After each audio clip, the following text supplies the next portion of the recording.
This is the Gutsy Health Podcast with Juanique and Tristan Roney.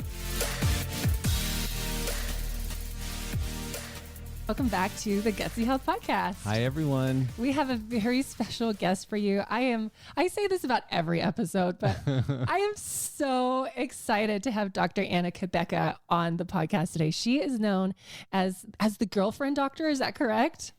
The girlfriend doctor, yeah. She is the girlfriend doctor, and we're going to be talking about sex hormones and hormones in general, because heaven knows, you guys, like us women are walking around like zombies. We don't feel good. What is happening? And it's not just us in our 30s and our 40s and our 50s. I'm starting to see this in our place, like kids that are 12, 14, 16, they're having hormonal imbalances. We've touched on this on past episodes, but I want Dr. Anna, because she's the expert. I really want her to lay into us how important it is to protect these babies, because if we are not having proper hormonal regulation, we are not feeling good. We're not feeling alive. We're not feeling inspired. We have no energy. We don't want to connect with people. And that is really the fire of life.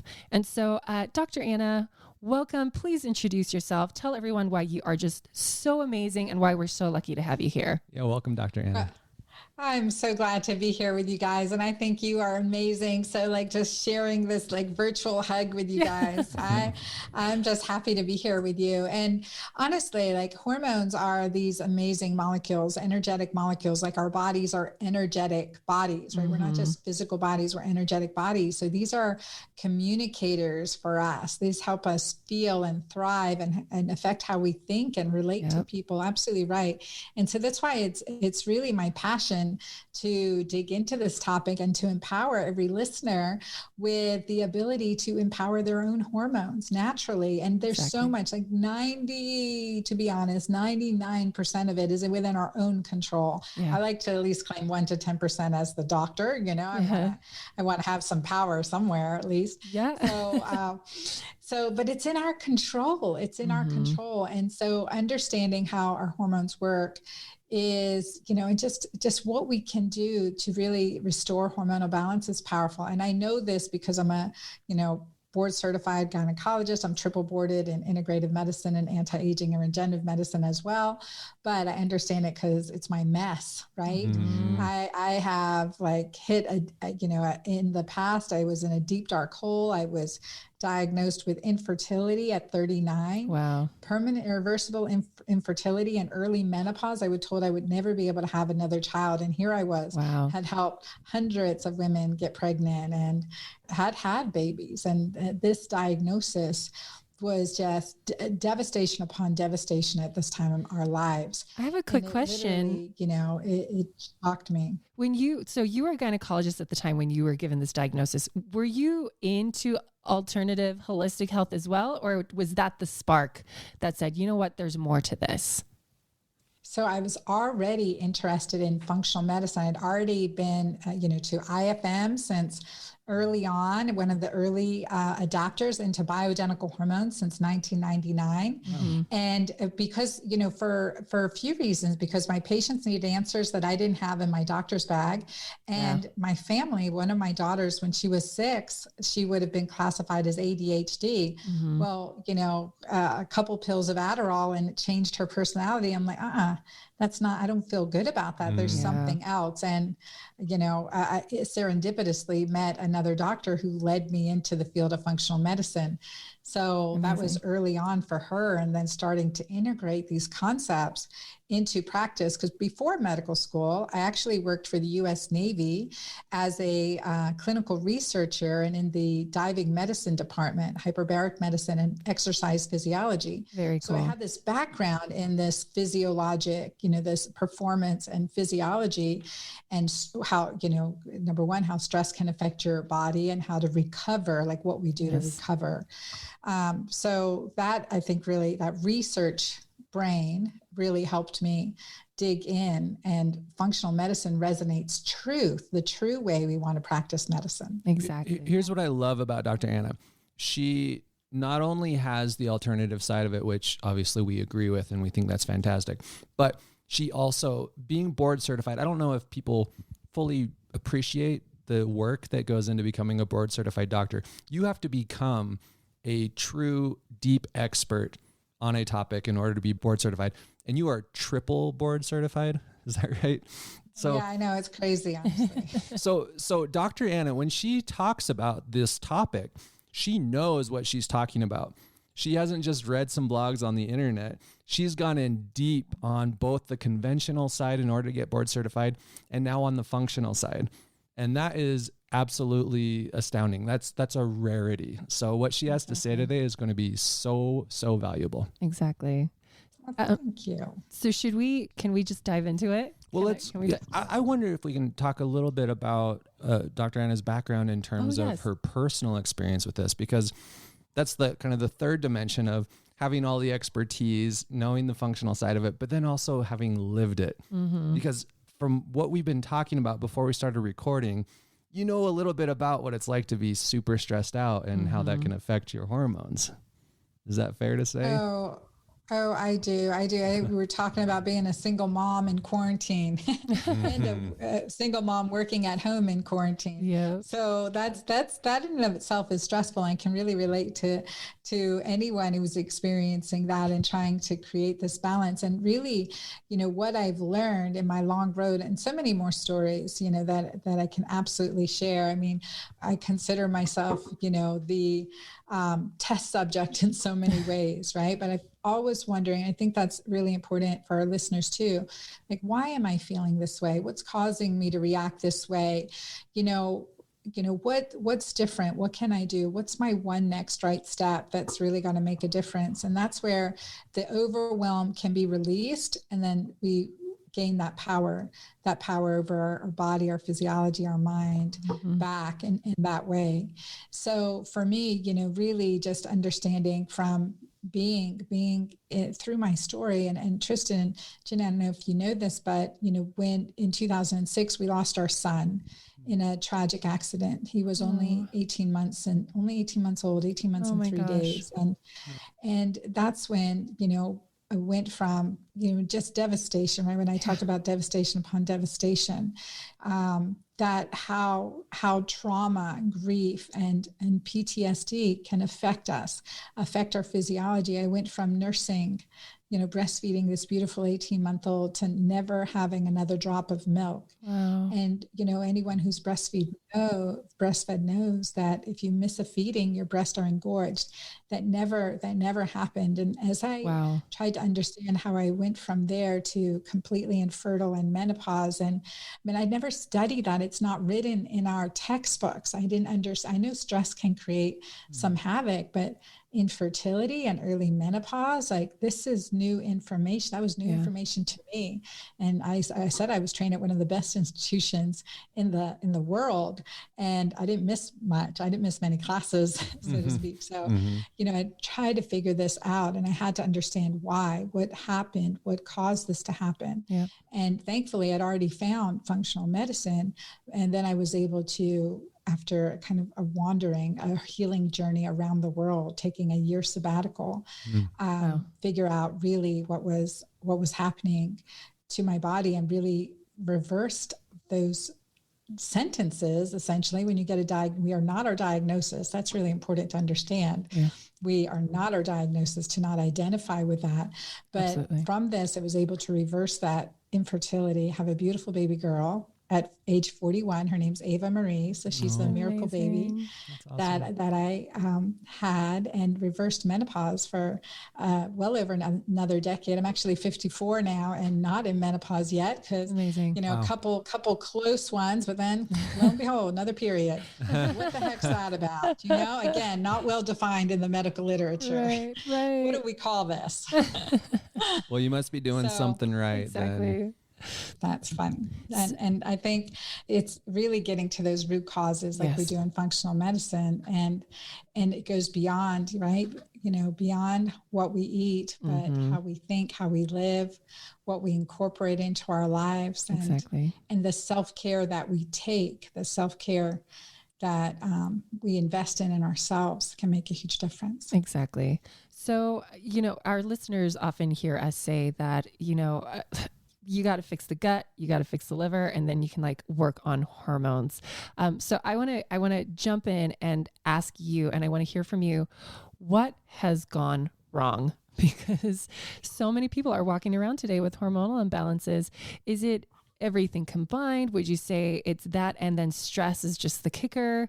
Because, you know, our hormones, when our body is in distress, when our body is malnourished, when there's inflammation, the hormones are the first thing to be sacrificed. You know, I always tell my clients or my listeners, I say, you know, when your body thinks it's running from a bear, it does not care about fertility. It cares about cortisol and running from that bear. And, you know, we're all just walking around stressed out of our minds and our bodies think we're running from bears. So there goes the sex hormones, right? It's like, goodbye. You don't have to have these to survive, right? So absolutely. Where have we gone wrong? Do you want to start from the beginning, from like food to toxins, or do you want to like zone straight in on like stress and sex hormones and DHEA? Oh my gosh. Well, we're going to talk about it all. So let's start with number one. It takes more than hormones to fix our hormones. Yes. Right? Yes. I wrote a whole book called The Hormone Fix, and it just takes more than hormones to fix our hormones. And when it comes to liver, I mean, this is how I would address a client. And so I think I share like the answer in this story. So if, for example, I have a client, Lynn, she came into my office age 42, and she was complaining of worsening PMS, irritability. Her periods were more painful and uncomfortable, and she was having discomfort with sex, as well as feeling anxious and irritable. And so on, you know, I do initial, you know, questionnaire, and one of these questionnaires is in my book, The Hormone Fix, and take this assessment, draw lab work, and say, okay, I'm going to put you on this detox program, similar to my Keto-Green plan, this detox program for 21 days. And then I want to see you back in my office and we'll go over your lab results. And so when patients come back in, they would feel already 90% better. They would say, Dr. Ann, I didn't realize how bad I was feeling until I started feeling good again. Or gosh, you know, I'm sleeping through the night and I feel so much better. One of my clients said, you know, her daughter said to her, Mommy, you're smiling again. And that's even before I get her on the hormonals, right? Oh, wow.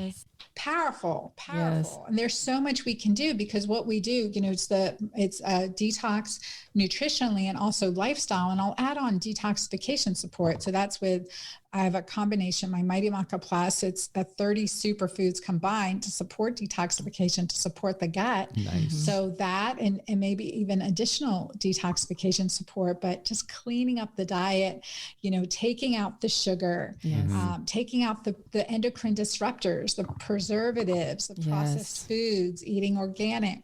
These shifts make a huge difference, make a huge difference in our life. And as we get older, we've got to fine tune this more and more and more. Yep. Now, I just want to contrast that with what we see all the time in our practice, which is that people come in, they've had a doctor who didn't change anything about their lifestyle, but they put them on all sorts of exogenous hormones. Yes, right? Hormone creams. They're on progesterone. They've got testosterone pellets in their butt, and their labs are just an absolute wreck. They feel absolutely terrible, and they're confused about why it isn't working, because the doctor said if we can fix the hormones with hormones, then everything should be fine. Right. Yeah, here we're hearing from you that this requires basically an entire lifestyle change. And it kind of sounds like hormones are the last thing that kind of falls into place after you've gotten all the other stuff taken care of. That is so true. And typically too, as gynecologists, you know, like the early symptoms typically result in prescription for birth control pills or SSRI, you know, Prozac, Zoloft. Right. Of those, right? And then the next thing's endometrial ablation or a hysterectomy. And then the next thing is I always say with tongue in cheek, you know, all right, well, I've done everything I can as a gynecologist. So here's a great friend who's a psychiatrist, and I know this great divorce attorney you're one of. So, you know, I mean, like, where else do you go at that point? Right, exactly. Yeah. It's terrible. And when you turn this around, I'll tell you very honestly that I went from doing 2 to 3 surgeries a week to referring out, to do 2 to 3 major surgeries per year. Wow. When we fix the physiology, when we balance the physiology, those symptoms, the uterus is a victim of inflammation and hormone imbalance. Mm-hmm. Totally. So the symptoms, ovarian cyst, uterine fibroids, hyperplasia, heavy bleeding, all of this is an imbalance. We can fix this. Yes. And I didn't say completely, I didn't say 100%, but over 90% of the time, we can make a huge impact in the way we treat our bodies. And whether we've had a hysterectomy, ovaries removed or not, we still have to address the underlying cause, the imbalance causing us to get the fibroids and the reason for the surgery that we've had, whether it's breast surgery or hysterectomy or anything. Right. We always have to say, well, what caused this? Because that's still happening. The breast, uterus, bystanders. Mm-hmm. So we've got to address this. And that's where I'm truly passionate. And I'll just bring up that, nothing makes me more angry as a physician when I would see a client come in who'd been treated by the best academic centers in the world, right? And they come in, they've had a history of breast cancer. They came in to see me, and I checked their vitamin D level, and it was 11. Oh, wow. Or in the single digits. And I'm like, wow.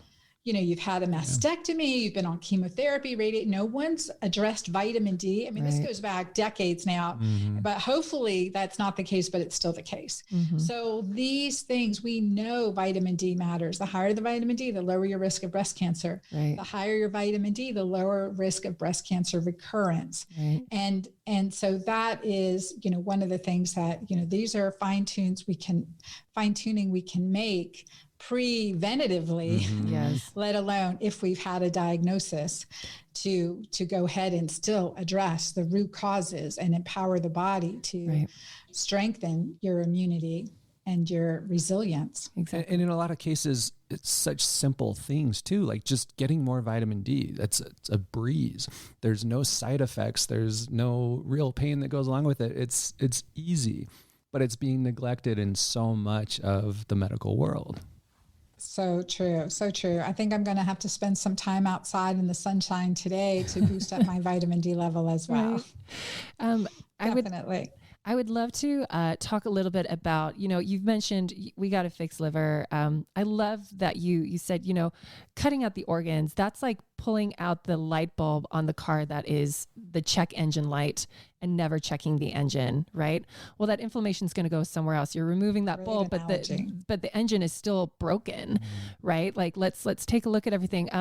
One thing I want to bring up is informed consent with doctors, because I remember reading back in the day when I was reading about all the notes on cancer summits and stuff, that research was coming up that birth control, it will increase your odds of breast cancer by 40%.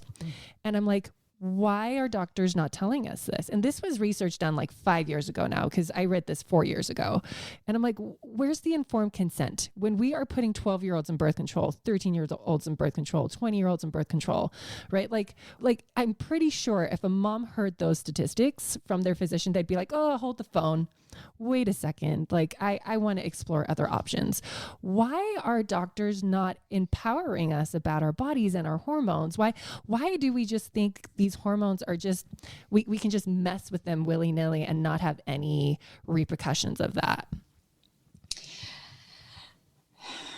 This is a really great point, and it is certainly an area of contention. I think it's because we've spent hundreds of thousands of dollars on our medical education, and this is what we've been told. This is the research that's been presented to us in so many cases. These are the pharmaceutical companies fund our medical education. And so we're given the best, latest chemical, the best, latest surgical technique or device. And that doesn't address it's not getting to the root cause. It's not root cause medicine. So thankfully, with the strength and growing awareness of functional medicine, consumers are demanding it. And that's why I'm out here, right? I'm out here doing this and reaching out to people to really empower themselves, because physicians want this information. Believe me, if they, are aware of it, they want it. But in the way the clinical model is right now, 5-minute doctor visits. I mean, I remember one time I had 50 patients on my schedule in a day. Oh, 50 patients in a day. I mean, that's when I was scheduled in a clinic. Yeah, no, I mean, like, what time do you have? Yeah. And so this also has to go into just a really big caveat. Don't expect your insurance company to pay for you to get well. Right. You know, really, that's not, I don't know what the deal is, but it's actually, they don't want to pay for anything. So there's a really, and that's where patients are partly to blame too. Well, my insurance company won't pay for this. So I'm like, well, insurance company is not your best advocate, honestly. They're not in it for you to win. There's not, if you, all the back end of, collaborations from insurance companies with labs and pharmaceuticals, it's not your win. Right. Yep. And that's really sad, especially when we see these young girls on birth control. And I will tell you a clinical experience that just triggered me. Actually, a friend of mine, one of my daughter's friends, she was 14, like having difficulty with her periods and started getting acne. And her mom says, oh, I just, what should we do? I said, well, we need to get her off of all dairy, stop the sugar, no more sodas, no more sweet tea, and let's get her on a probiotic. And so, next thing you know, her mom has her on a birth control pill for her acne. No. And so okay, well, look, understand the risks are, we know that girls starting birth control pills before age 16 have a significantly increased risk of breast cancer. Yeah. So we have to, this is important, where we have to weigh the balances and this kid anyway. So things like that break my heart. I think, oh my God, the autoimmune issue she's going to have in the future, the health challenges she's going to have in the future, the sweet, awesome kid. Right. But looks were really, really important to this family. And so I'm like, my kid has acne and I can fix her skin with laser later. Exactly. Let's get to the bottom of it. So exactly. I hear you. Can we talk about, because you're very into, a lot of people that are trying to figure out their hormones, there's so much conflicting information on how to get to the bottom of it.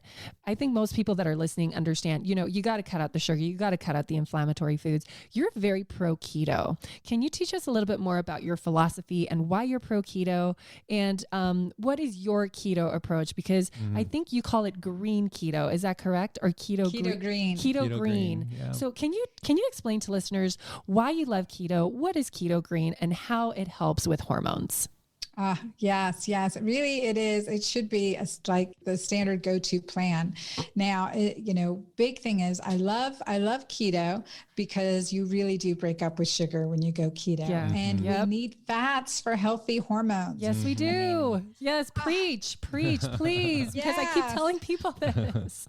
We need fats for, healthy hormones. And for those of us growing up in the 70s, 80s, when the low fat movement was so big. I was in college in the 80s, and it's like that destroys our hormones. I mean, that totally destroys our hormones. Yes. A high carb, low fat. I mean, that was terrible. And that has been. So we now really switching, right? The pendulum shifts to the other side. So there's a balance that needs to be in play here. And so we'll talk about how I get that balance in a minute. Nice. But so the pendulum really has swung to that, back. I mean, in the 80s, the Atkins came out, right? Really big on, high fat, low carb, and he was ostracized by the medical community. Well, he was right. Yeah. And so there's a healthy way to do keto. There's keto clean and there's keto dirty. So keto green is keto clean. And what I found out is I hit my second menopause, let's say at 48, I was really struggling. I dove down into another deep well. And, the brain fog, the weight gain without doing anything different, right? Gaining this weight. And people may be feeling that now with stress and quarantine. Like I've gained 19, COVID-19. What about COVID-29, right? What is it?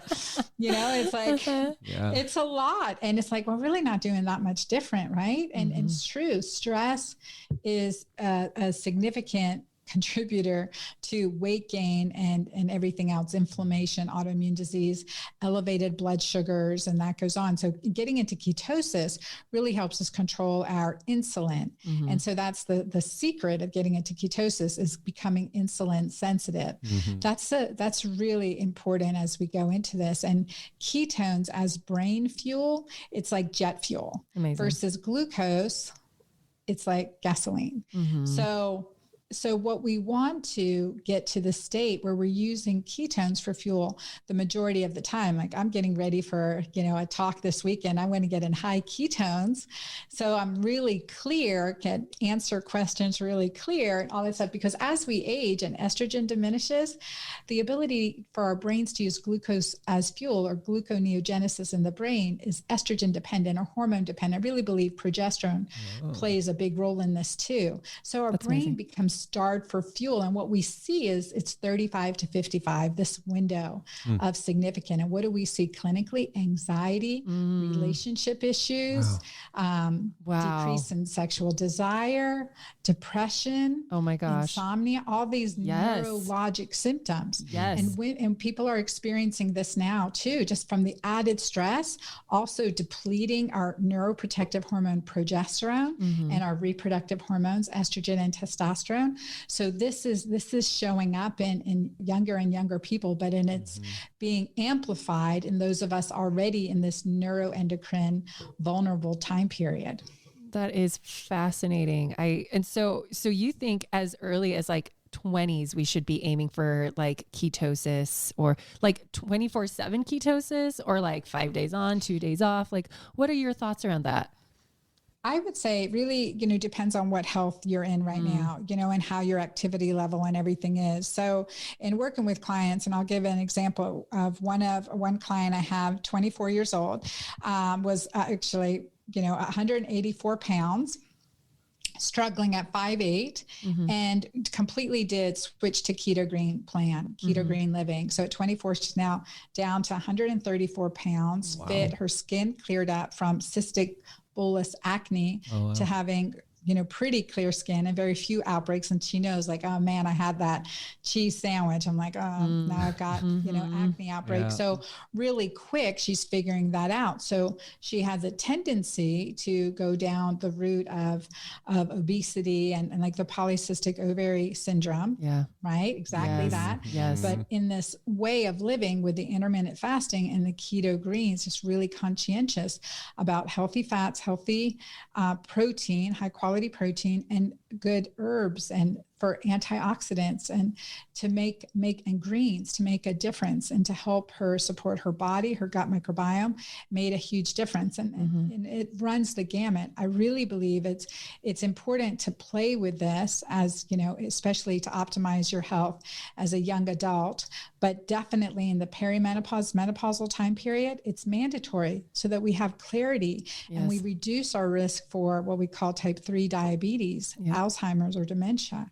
And it's incredibly important now. Now I have this philosophy of, 10% fasting, 80% Keto-Green or keto alkaline plan, and then 10% feasting. I mean, we, need that metabolic flexibility. It's like with exercise, you take a day of rest. Yes. So, and then you gradually, as you feast on things you love, you find out, okay, well, I love these things, but they don't love me. And so you can stop feasting on that and choose something else you want to feast on. Absolutely. So I love this. And I hope everyone is listening, because how many women have brain fog, right? It like massive brain fog. And I said frog, brain fog, brain frog, frogs in the brain. Frogs in the brain. And it's like, and this, it's interesting because when people do the liver reset, and that first week, there's no fruit, there's no sugar. It's basically like keto. People are like, I'm tired, but my brain is clear. Like my brain fog has gone away, because when their metabolism is shifting from high glucose to more like a keto-esque diet, And so when people tell me in the beginning they're tired, I'm like, you just got to kind of push through it. And then after like week 3, they're like, I feel amazing and I can't wait to do this again.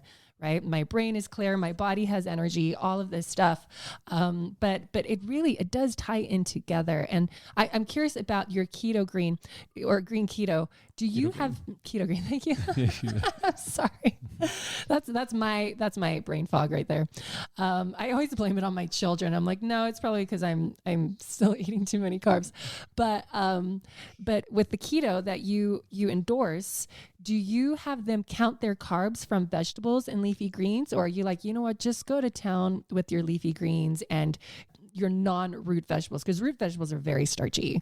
And so what do you tell them? Do you have them count, or do you just say, you know what, veggies are free for all?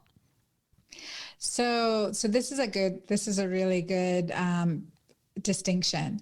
So I'm really visual. So for counting macros, I have a great app, keto calculator. So I'll give you that link. It's dranna.com/keto-calc.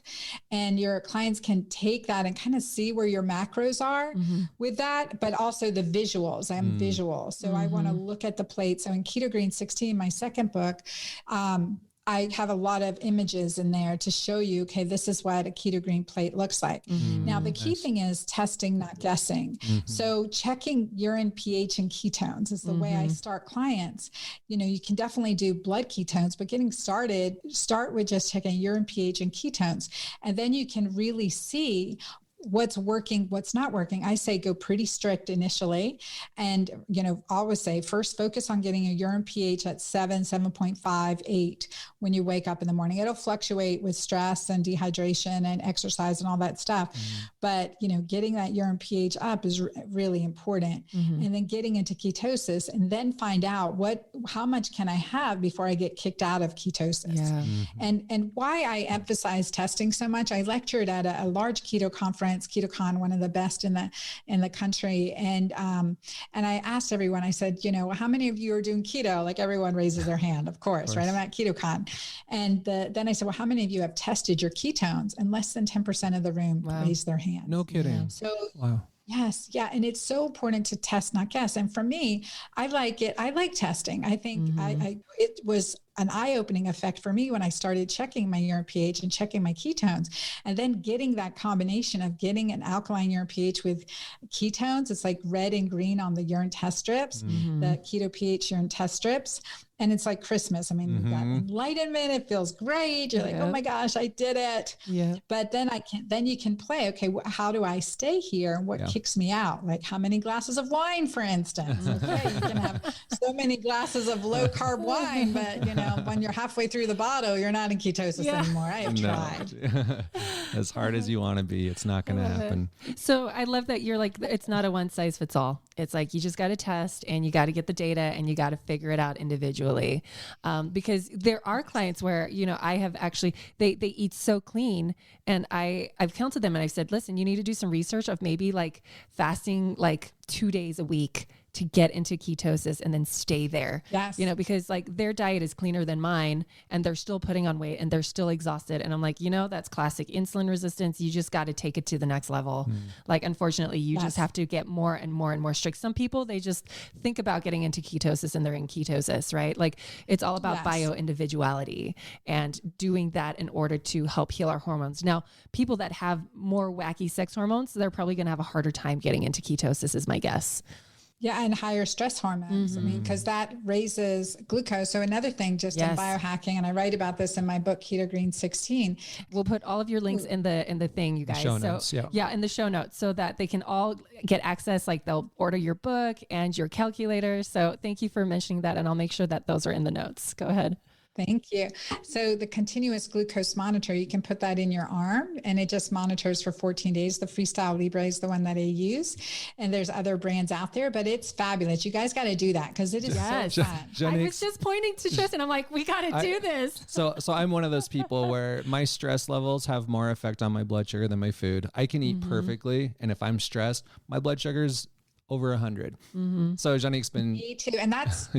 Go ahead. Yeah, no, go ahead. So Juanique's been trying to get me to get a continuous monitor for a while now, and I'm like, that's insane. It's not. I don't want to do that. but it does actually seem really cool. I'm very much into biohacking. But now that Dr. Anna said it, you're going to do it, right? Probably. Doctor's orders. You have to do it.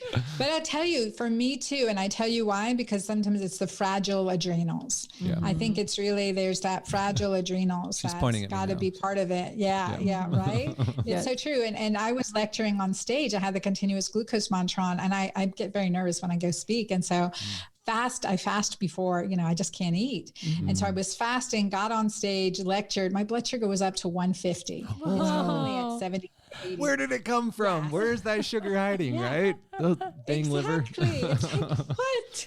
And that's how amazing our body is, that at times of stress will produce cortisol to get us in this heightened state of awareness, right? And energy and protection, like cut down inflammation. I'm ready to fight or flight, right? So your body's responding in this way. And it's like, but glucose, man, cortisol goes up, glucose is up. That's fuel. Let's get running. Well, I'm just going back and sitting down and talking to people. I'm not running off that 150 glucose. So that was 30 minutes. It was up 30 minutes fasting. Isn't that fascinating? That's amazing. I never would have believed it. And this is why testing is so important. And in my opinion, this is just me speaking for myself.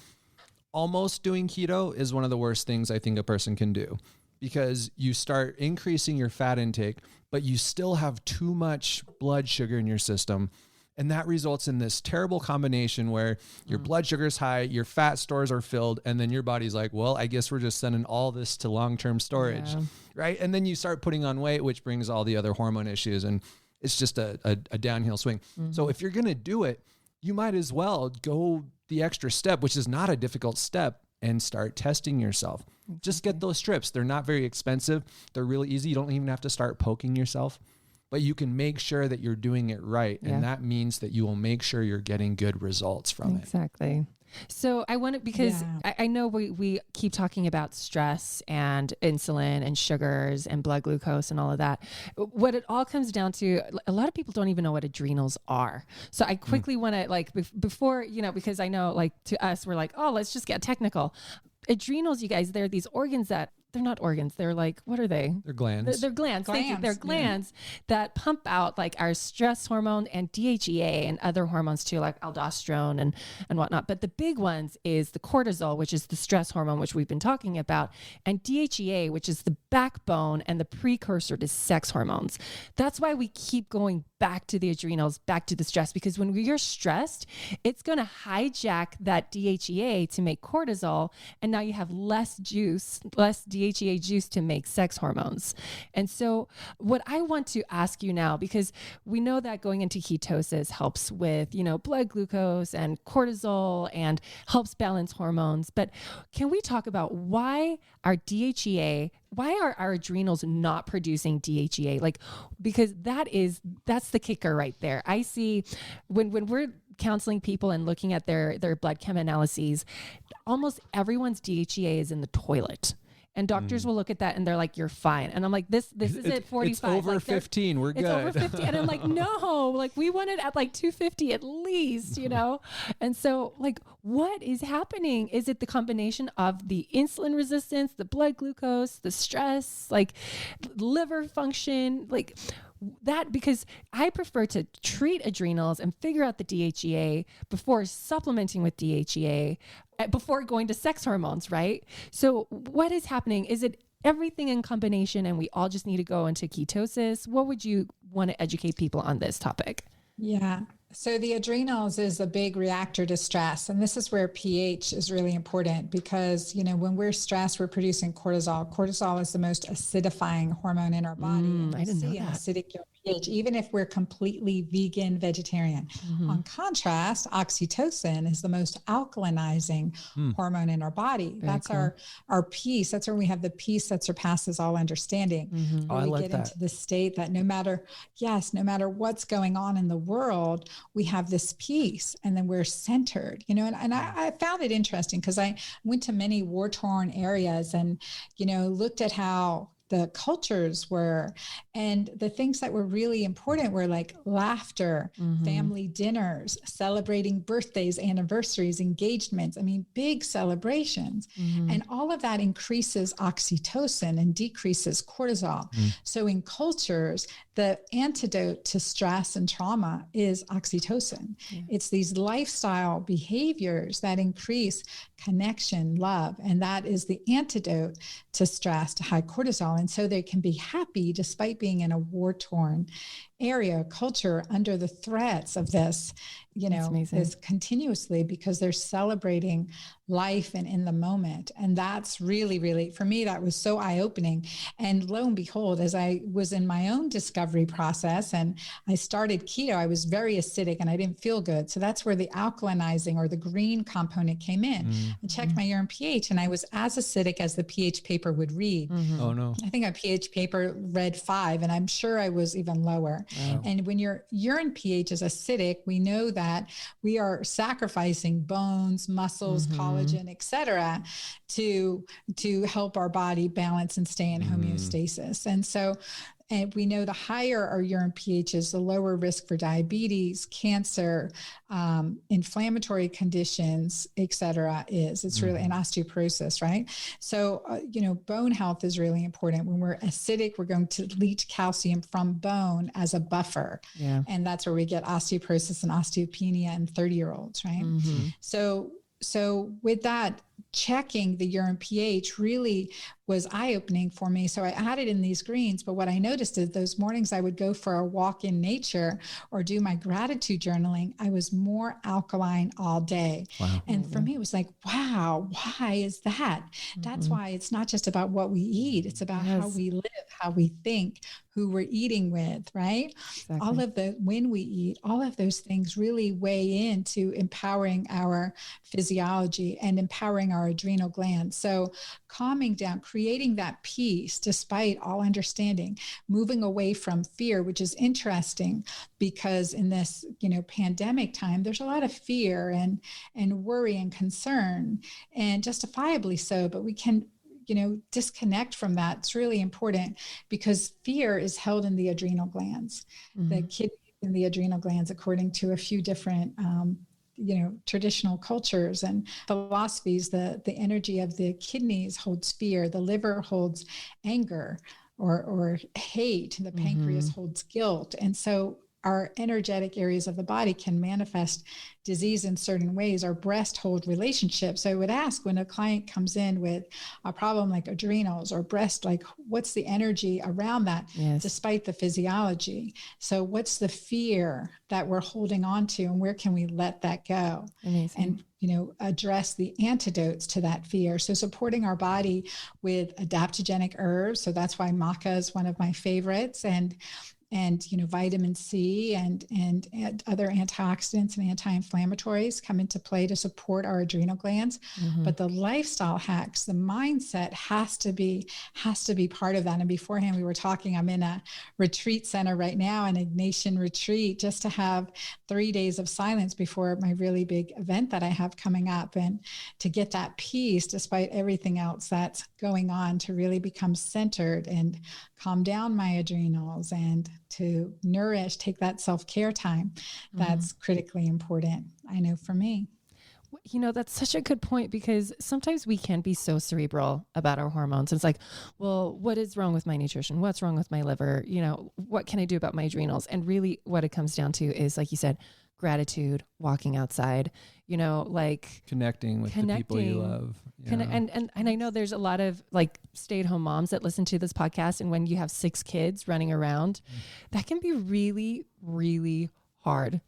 There is nothing more shrill than being woken up by screaming children fighting on top of you first thing in the morning. And I say that because that's what happened to me this morning. So now my cortisol is through the roof, and I'm ragey and they're raging. It's like, what's happening? Right. And that's how you start your day. And that's how you start the day. So, but it is really important to make time, when you prioritize something, you make time for it, right? If you have to put the TV on for the kids, do it, and then go and meditate upstairs or something, or, take everyone for a walk in the park or whatever that is. I love that you have touched on that. And it is so important for anyone who has hormonal imbalances, you know, it's everything, because those adrenals, they are really finicky. They are very sensitive, and especially in our culture, like, they're shot. And what do? We go buy a TV.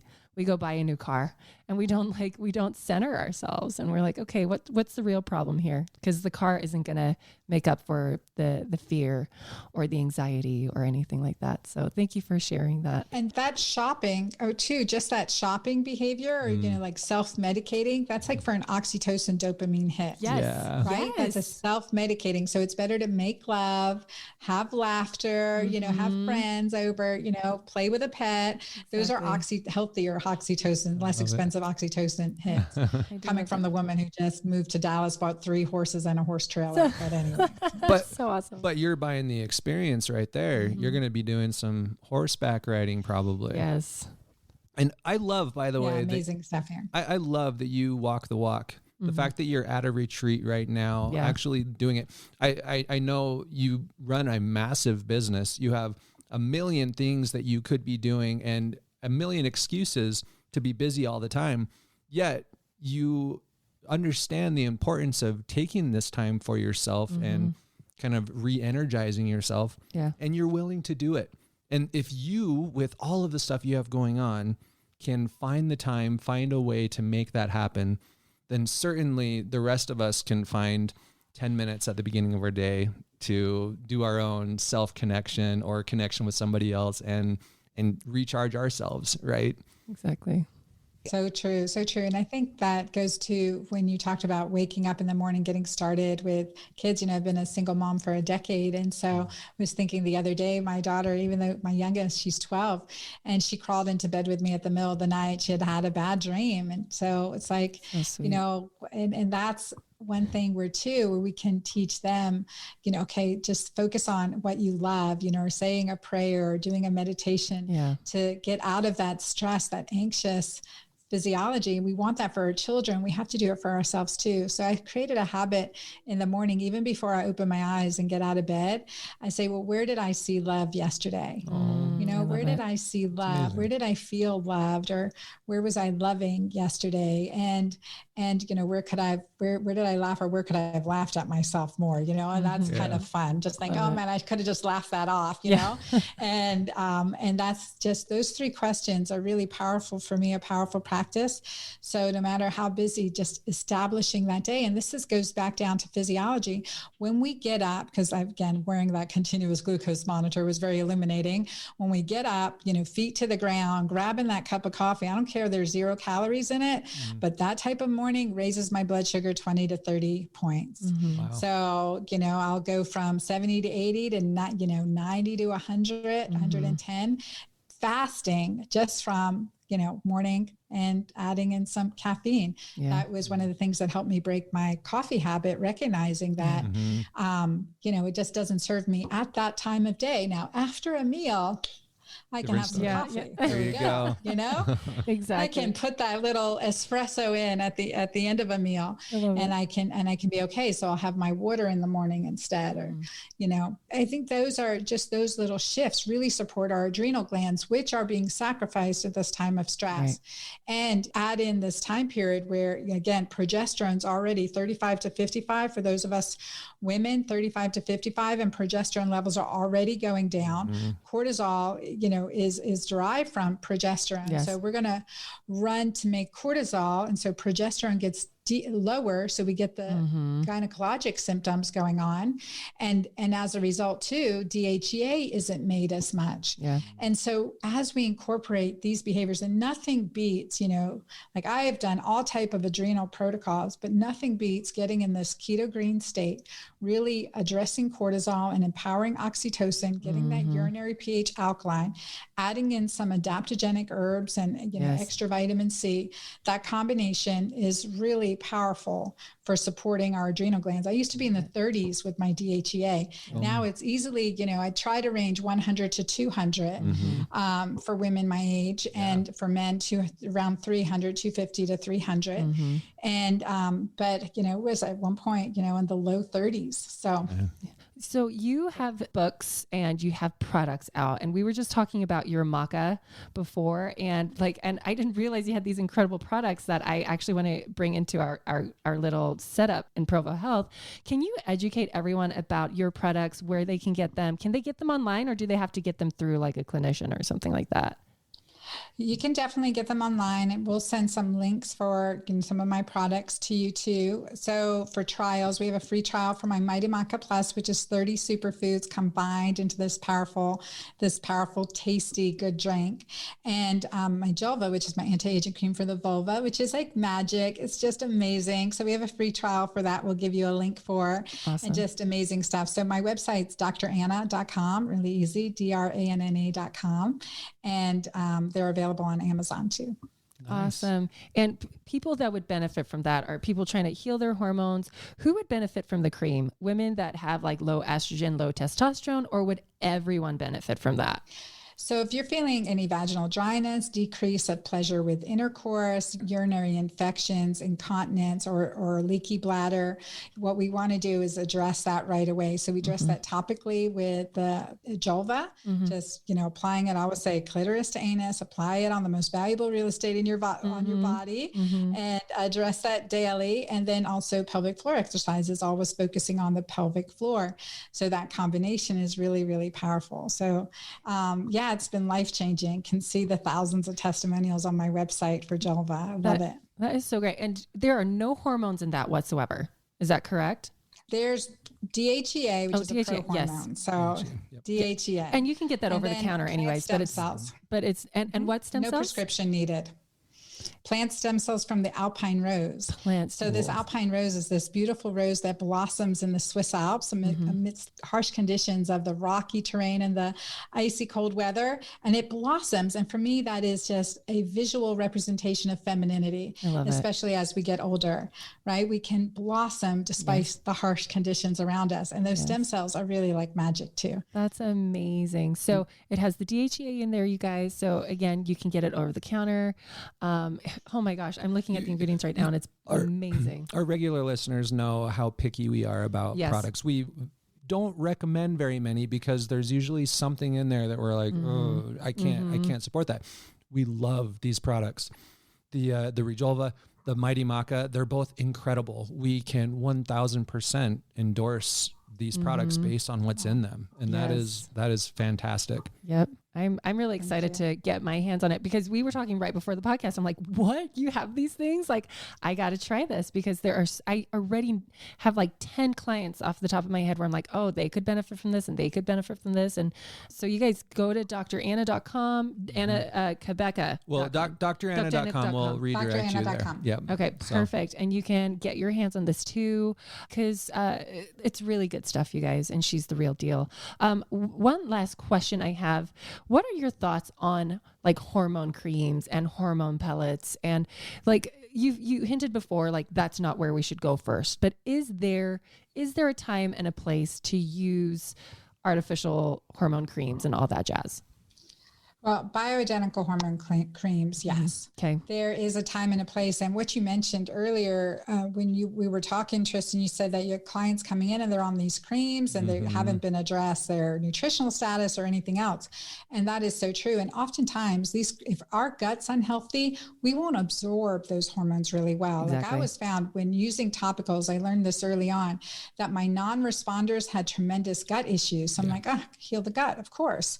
We have to really focus on that. And that's where fasting, detoxing, probiotics, all this support comes into play to really balance. So I was out of state. If you're not going to detox, I'm not going to prescribe you hormones because that's not the answer. That's not the 90% of what needs to be done here. Exactly. That's the 10%. And we don't start there. So that's, part of my agreement with my clients and my patients. And that's where I start in working with clients now virtually is we have to start with that. And so then we fine tune. I'm big on bioidentical progesterone and pregnenolone. I created a Pure Balance PPR cream that is that with some essential oils as well. Very cool. Just that, start at the top and then DHEA and then adding in testosterone and estrogen. So in that order is really, really has I found over the now over 20 years of practice and working with clients, that's the right model. And then different ways, troches, pellets, only testosterone pellets, but for a short term, like for that, perimenopausal symptomatic mom with kids at all ages and juggling, wearing many hats. Sometimes pellets are the only thing you can remember doing once every 3 or 6 months, right? Sometimes it's just that. But then the bioidentical progesterone cream at night, and the one I create is more like a cosmetic cream too. Cool. Why not? Yeah, exactly. Got to do kill two birds with one stone, so to speak, and it makes you really want to use it. And so that's why I created that. But just in that to help at night to really balance. And it's in that way. Now, I'm not big on high dose. Physiology affects our behavior. It affects our mindset. And I've lectured around the world teaching physicians bioidentical hormone management and sexual health. And one thing that I've really gotten on to my testosterone prescribing colleagues that are really big on these high doses is that testosterone affects our physiology. And so it can create irritability, anger, affairs, right?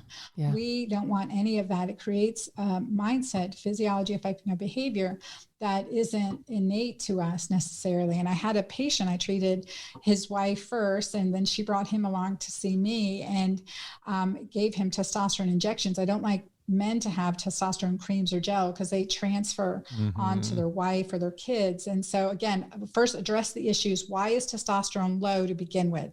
Let's address those issues. And then let's supplement where we need to optimize physiology. And so, and I counseled him and, said, if you're feeling different, thinking different, whatever, let me know.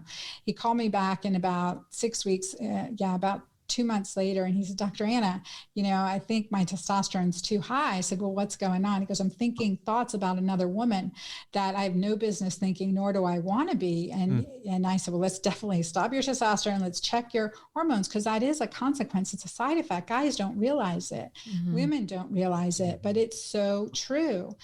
And so I checked his labs and his testosterone level was 1600. The sweet spot is 600 to 900.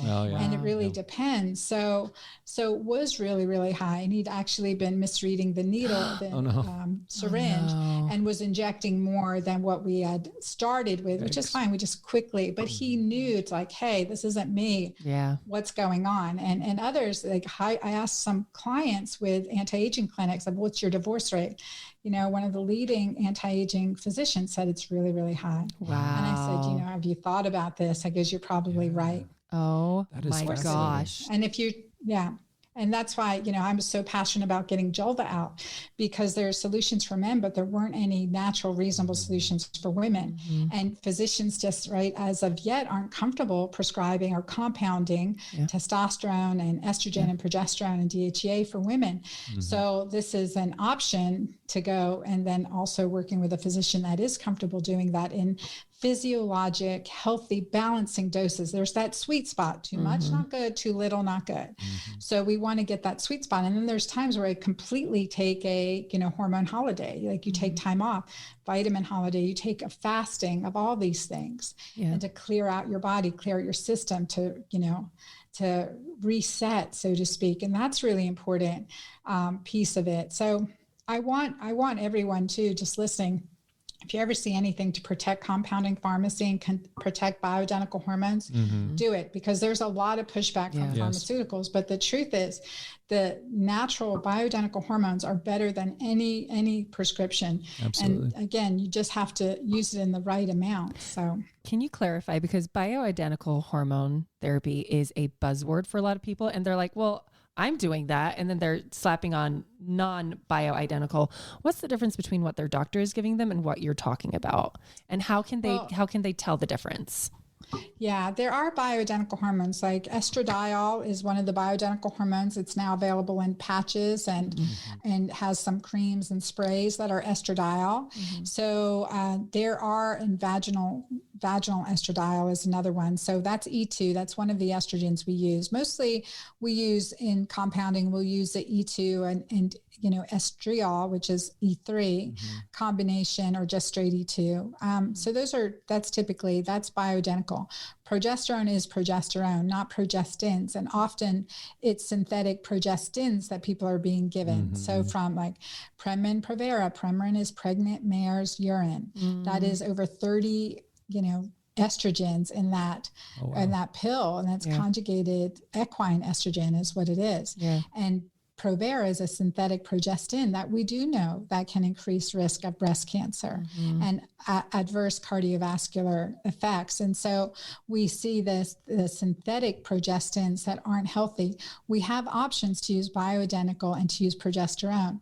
So the art of medicine is getting it in the right amounts at the right times, and then empowering the individual. And when I worked with my patients, especially in the perimenopause, because sometimes your cycles are all over the place, but it's learning when you need more, when you need less, when to start, when to stop, and addressing your own unique rhythm versus the 28-day birth control pill cycle. Yeah. I mean, very few people have 28 days, right? So there's a range of normal, and that's the same thing. So getting in touch and in tune so that you can discern what's right for you and what's not. Okay. Dr. Ann, is there a relatively straightforward way for a woman to find a doctor who is well-versed in bioidentical hormones? Yeah, I think that my favorite is when you have a bioidentical hormone training and functional medicine. So if you look at ifm.org and search their physician database, the thing is, that's one way, but those of us who haven't re-upped our dues or whatever, we're not on that list anymore. Sure. So the other way is to call your local compounding pharmacy, a compounding pharmacy with a good reputation in your neighborhood, and say, which doctor is the most successful with his patients? The compounding pharmacist will know. That's cool. Our clients that are doing best go to doctor such and such. Amazing. And that's moving into Dallas. I was like, let me call the compounding pharmacy and find out who here is skilled at bioidenticals. I'd love to know, and that's really important. They may be an OBGYN, they may be family medicine, they may be, a nurse practitioner, it may be. So just finding out who is really, and your compounding pharmacy will tell you. That's awesome. That's a great tip. Are you taking on clients, or are you just doing the business part, the education part, the resources part, and the products? Because I get a lot of people that will ask me after podcasts are released, like, hey, how do I get in contact with so-and-so? So are you taking on clients? So the best way to work with me is through my group program. So I have my Magic Menopause program coming up. Awesome. And that is my live program where I'm on weekly lives with a group, because I feel there's so much healing and power in the groups. We do a lot. That 90% of it.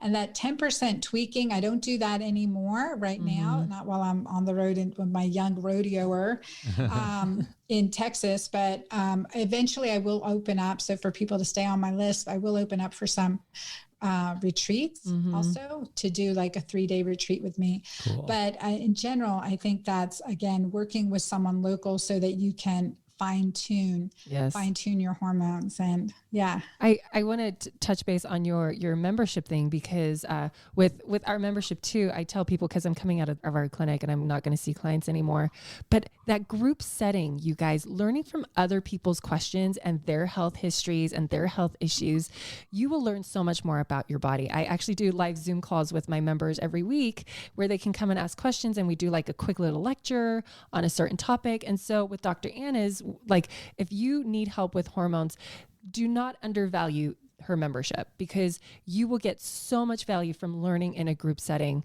And you'll not only learn about your body, but you'll learn about other people's body, and you won't even realize that the questions they're asking are questions you should be asking too. So, or you needed to hear the answer to. Exactly. Absolutely. Exactly. I agree. There's so much healing in those groups, and we get through a lot, and oftentimes it's like, okay, you listen to an answer, and then a few months down the road, you're like, oh my gosh, I'm dealing with this. Yes. Dr. Anna discussed this. I hear that all the time too. Exactly.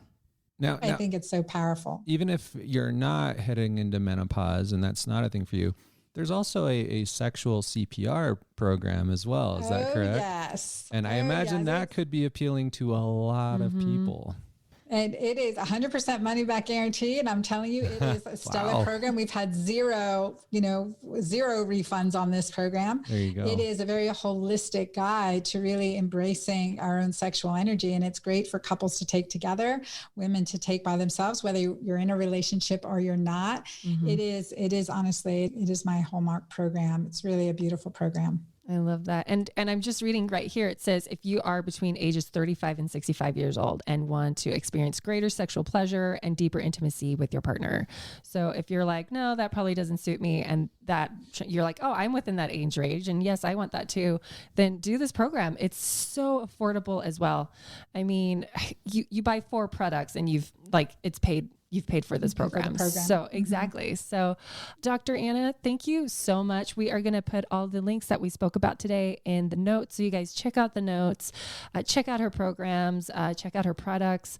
I'm really looking forward to getting some of those products in our storefront and talking about them on Instagram with you all, because they are fan-freaking-tastic. I can't wait to even try them. Yeah, no, myself. This was awesome. There were some really great little pearls in this one. So hopefully everyone enjoyed it as much as we did. Exactly. Are there any parting words of wisdom that you would like to leave with listeners? Well, first of all, thank you guys for having me on. I've had a blast. I appreciate it. We've covered a gamut of topics. And I think it's just for everyone just thinking, okay, from our conversation here, maybe something's come up. What's my one next right step? What's the one thing that I can commit to take away from this and just implement in my life to not feel overwhelmed? What's the one thing I can do? And that's a catalyst for everything else. Yes, absolutely. Great. Well, thank you. Thank you again for your time and your valuable resources.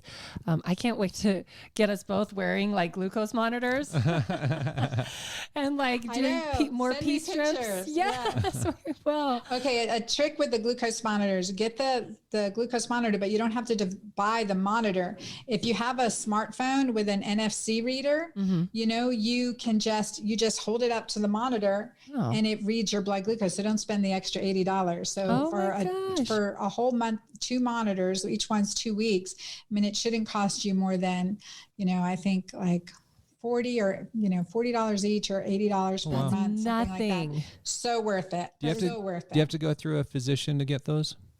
Sadly, currently you have to, get a prescription for them right now. But if you can, make an appointment or call in to get them and just say, hey, I really would love to troubleshoot, biohack this and get a glucose monitor in. You don't need a diagnosis code to pick it up, and you can do cash pay or whatever, but many insurances cover it. I just don't want insurances to classify anyone as diabetic or pre-diabetic. Right. Yeah. And then they, say, well, what did you need a glucose monitor for? Like, oh. Right. Yeah, so just do it if you can. Just get the prescription from your physician, PRN refills, and I get it. It makes everything better. It's better for the, it's really good. It's fun, good stuff, and harmless. Really doesn't hurt. It's easy. Forget about it. Yeah. I can't wait to order your books and like get cracking into your details. So thank you again. I look forward to reading all of your resources and your information, because there are just so many gems that you've shared with the world. So thank you again for your time. Thanks, Dr. Anna. Thank you. And thank you, everybody, for listening. We will catch you next time. Exactly. And again, if you need to contact her or find her resources, it's dranna.com, correct? Awesome. All right. Until next time. Bye, everybody.